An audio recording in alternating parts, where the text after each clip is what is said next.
Hello all wait லாஸ்க்கு use ஆகிற மாதிரி morning பிரேக்ஃபாஸ்ட்டுக்கும் evening ஸ்நாக்ஸுக்கும் குழந்தைங்களாம் விரும்பி சாப்பிட்ற மாதிரி ஒரு ரெசிபி பார்க்கலாமா?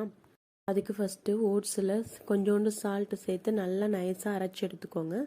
என்னதான் ஸ்வீட் ரெசிபியாக இருந்தாலும் கொஞ்சம் சால்ட் ஆட் பண்ணும்போது அதோட டேஸ்ட் இன்னும் கொஞ்சம் கூடுதலாக இருக்கும். அதனால் கண்டிப்பாக சால்ட் ஆட் பண்ணிக்கோங்க.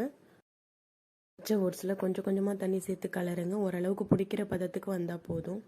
இந்த மாதிரி பிடிக்கிற பதத்துக்கு வந்ததுக்கப்புறம் மிக்ஸி ஜாரில் போட்டு 2 ஓட்டை ஓட்டினா போதும். நல்லா பொலன்னு புட்டு பதத்துக்கு வந்துடும். இந்த ரெசிபி பார்க்க தான் டைம் எடுக்கிற மாதிரி இருக்கும். வித்தின் 20 மினிட்ஸ்லேயே செஞ்சிடலாம். அரிசி மாவு புட்டை விட இது ரொம்பவே ஹெல்த்தியானது. கண்டிப்பாக ட்ரை பண்ணி பாருங்கள். மிக்சியில் அரைப்படாமல் இருக்கிறதையும் கையால் நல்லா உதுத்து விட்டுக்கோங்க.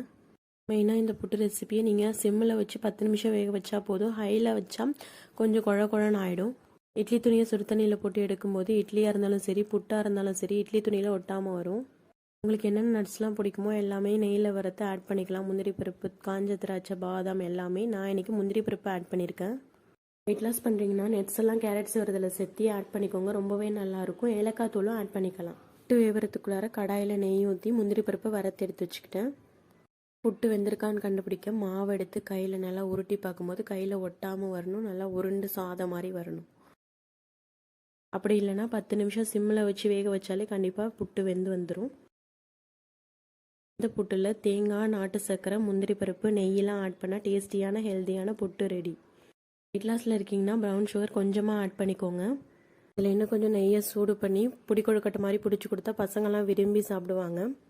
இந்த மாதிரி மோர் இன்ட்ரெஸ்டிங் ரெசிபீஸ்க்கு நம்ம சேனலை மறக்காமல் சப்ஸ்கிரைப் பண்ணி வச்சுக்கோங்க. பாய்.